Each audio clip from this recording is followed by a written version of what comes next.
Hello everyone, xForts here, and welcome to a new mini-series, Holy Corpse Analysis, where each episode will be taking a look at the different parts of the Holy Corpse from Steel Ball Run, going over their abilities, unique effects, who had possession of them throughout the part, and the impact they had on the story and its characters. So for the first episode, I want to take a deep dive into what are probably the most interesting and important part of the Holy Corpse throughout Steel Ball Run, which is the eyes. But first, I'd like to take a moment to explain what the Holy Corpse is exactly, sort of as an introduction to the series. So in the alternate universe of JoJo's Bizarre Adventure, also known as the Steel Ball Run universe, there existed a saint an estimated 2,000 years before the events of the part who was crucified on the cross for extending to people a new way of faith, but 3 days after his execution was found to wake from the dead by Joseph of Arimathea. The saint said he would go east and that everything is circular if it rotates, assuring Joseph that he would not fall off the edge of the earth but eventually reach North America, as well as leaving Joseph a map of America with 9 marked locations. The saint would eventually reach America and lived out the rest of his life with the Native Americans in what would eventually become San Diego, I assume. But shortly after the saint's death came multiple natural disasters, first an earthquake and then a storm which had broke the saint's corpse into 9 different pieces and scattered them across the country. And each location of the corpse parts had affected the environments around them, which are known as the Devil's Palms, a moving landform which brought the corpse parts across the country, which can also cause supernatural side effects like a stand or even grant a corpse part if consumed by a Devil's Palm. The only known locations of the Devil's Palms are in the Arizona desert, the Rocky Mountains in Colorado, and the Sugar Mountain Tree in Illinois, just outside of Chicago.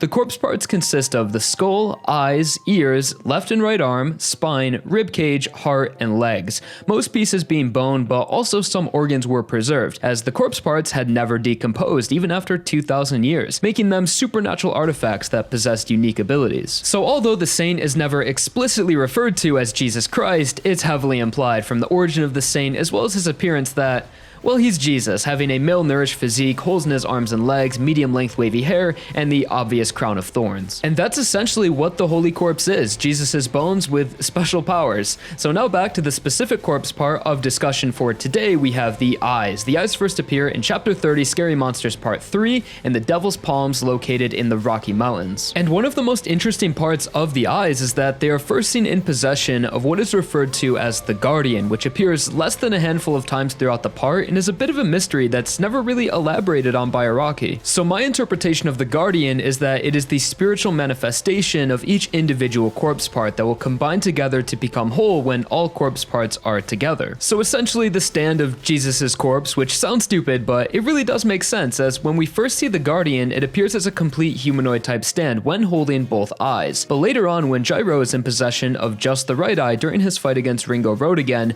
we see a brief glimpse at the Guardian again emerging from the eye, but this time it's just the right side of the Guardian, and it's a common misconception that this was actually Ballbreaker from later on in the part, but it's not, as it looks nothing like Ballbreaker except for how in the colored version of Steel Ball Run it's drawn in a similar color palette to Ballbreaker instead of the previous gray color, which is probably where the confusion comes from. But from this brief glimpse of the Guardian, it shows some insight on how the corpse parts operate and how they will heavily attach themselves to any individual that is currently possessing them. As we saw earlier, before the corpse parts were inside anyone's body, the Guardian had a very mechanical and robotic look, but now we see that it has taken some aspects of Gyro's design, like his boots and the straps around his waist. And later on in Steel Ball Run, we see people essentially combine with the corpse part, like Funny Valentine with Love Train, as well as Lucy Steele with Ticket to Ride. But back to the Guardian, the last time we see it is much later in the part, in Chapter 62, where Lucy Steele is in possession of all of the corpse parts except for the left eye, and she is saved from Funny Valentine by what I can only assume is the Guardian,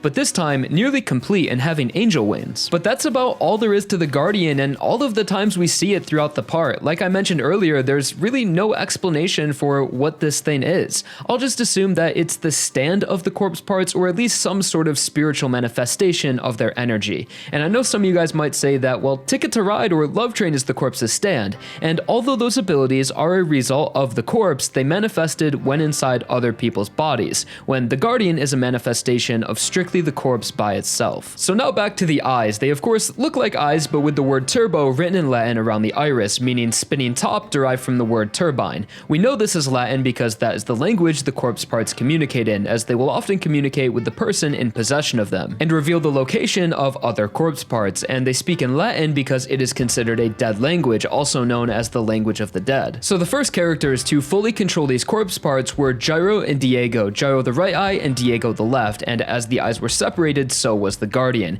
And the interesting thing about the corpse is that it will manifest drastic different abilities based on the user and the situation in which it's obtained. For Gyro, he was using his steel balls when assimilating with the right eyes, so the corpse enhanced Gyro's spin, resulting in the ability Scan, which isn't a stand but just a corpse-based ability that grants Gyro remote vision through his steel ball, X-ray vision, as well as just a general enhancement to his spin technique. And a really badass looking redesign, having a cross pate under his eye, which is a type of Christian cross design. As for Diego, on the other hand, who while gaining possession of the left eye was under control of Dr. Ferdinand's scary monsters, resulting in Diego being past the stand ability after Dr. Ferdinand was killed, because of Diego's natural ability to control the stand, as he was deemed the leader of the dinosaurs before even obtaining the eye. And like Gyro, Diego also had a brief design change, showcasing his possession of the eye, with the words Dio written underneath his left eye, with the eye in Dio looking like a dinosaur tail. The stand had also gone through an evolution when transferring users, as Diego was able to turn himself into a dinosaur unlike Ferdinand,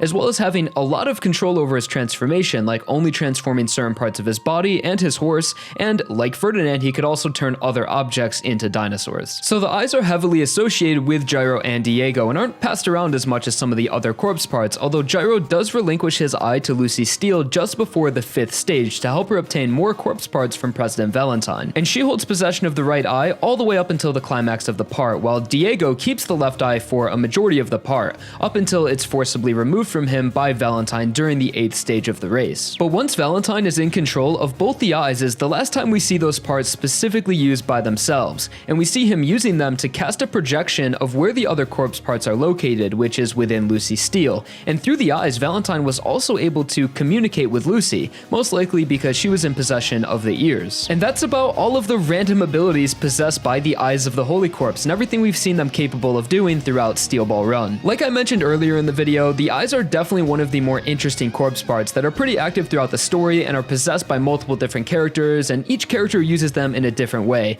but there is still 8 more corpse parts to cover in future episodes of Holy Corpse Analysis. I may group parts together in the future because obviously not every single one is as interesting as the eyes, but for now, let me know if you guys enjoyed this video and the start of a new series, and let me know what part you'd like to see me cover next, and I'll try to prioritize these episodes in that order. So thank you all so much for watching, like if you enjoyed, subscribe for more, and I'll talk to you guys real soon. Peace!